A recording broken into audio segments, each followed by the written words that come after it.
키워드를 살펴보는 오늘의 화제 빅뉴스 시간입니다. 오늘은 경제부 장명훈 기자와 함께하겠습니다. 어서 오십시오. 네. 첫 번째 키워드 뭡니까? 네, 첫 번째 키워드 드론 때 추락입니다. 아니 새 때도 아니고 드론이 때로 추락했다고요? 네, 이달 중순 중국 상하이 와이탄 지역에서 벌어진 사고인데요. 영상 같이 보시겠습니다. 네. 네, 밤하늘에 드론들이 빛을 내며 공중 쇼를 벌이고 있는데 오. 별이 떨어지는 것처럼 여러 드론이 갑자기 우수수 떨어집니다. 네. 네, 다른 각도에서 촬영된 영상에서도 추락 모습을 확연히 확인할 수 있는데요.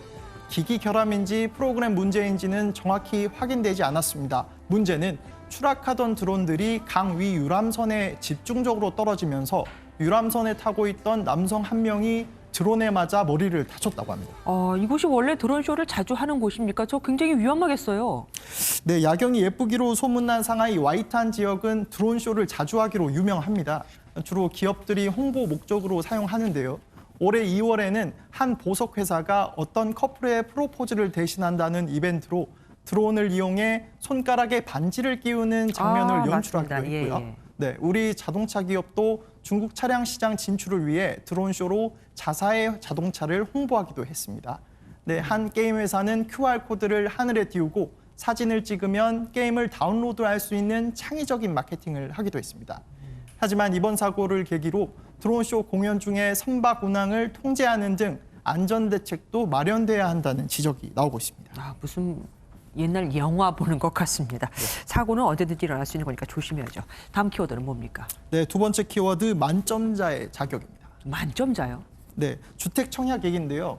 분양가가 주변 시세보다 절반 정도 낮아 로또 청약으로 통했던 서울 서초구 반포동의 한 재건축 아파트에서 청약 통장 만점자가 나왔습니다. 청약 점수 만점은 84점인데요. 만점이 뭐가 대수냐 생각하시겠지만 조건을 보면 쉽지 않습니다. 부양가족 6명 이상, 그러니까 본인을 포함해서 주민등록상 가족 구성원이 7명 이상이어야 합니다. 여기에 무주택 기간 15년 이상, 청약통장 가입 기간 15년 이상, 이렇게 세 가지 조건을 다 충족해야 만점입니다. 4인 가족은 절대로 받을 수 없는 점수잖아요. 네. 다른 조건은 그때 뭐 이해가 되는데 부양가족 6명 이상이면은 본인 따로 있는 거니까 총 7명이란 말 아닙니까? 네, 맞습니다. 그 만점자가 당첨된 집은 전용 74제곱미터인데요. 29평형 정도 되는 집입니다. 7명이 함께 살기는 좀 좁겠다 싶습니다. 그렇죠. 네, 때문에 실거주를 위해서 들어왔기보다는 투자에 가깝지 않겠느냐 이런 평가입니다.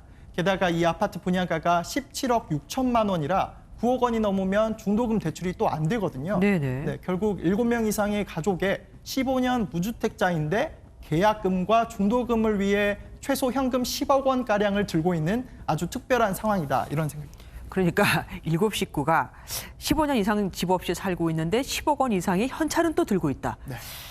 쉽지 않겠습니다. 예, 세 번째 키워드 보겠습니다. 네, 세 번째 키워드 집 팝니다. 누가 어떤 집을 팝니까? 네, 바로 고 이건희 삼성그룹 회장의 단독주택이 매물로 나왔습니다. 네. 고 이 회장이 소유한 집은 여러 채인데요. 특히 정부가 공시 가격을 발표할 때 이 회장 집이 전국 1위와 2위를 각각 차지해서 유명하죠. 네네. 전국 1위는 공시지가 431억 원대의 한남동 주택이고 전국 2위는 349억 원의 이태원동 주택인데요.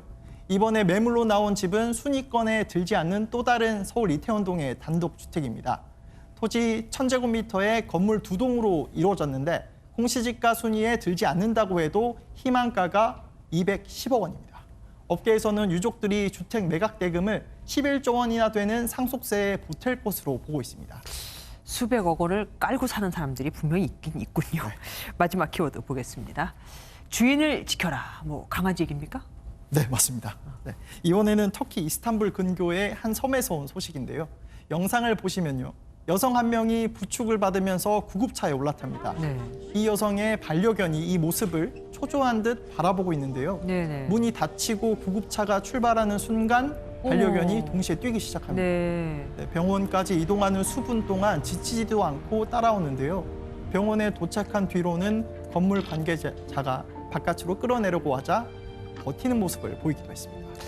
말이 안 통해도 사람보다 나은 경우가 참 많습니다. 오늘 말씀 여기까지 듣겠습니다. 장명훈 기자와 함께했습니다.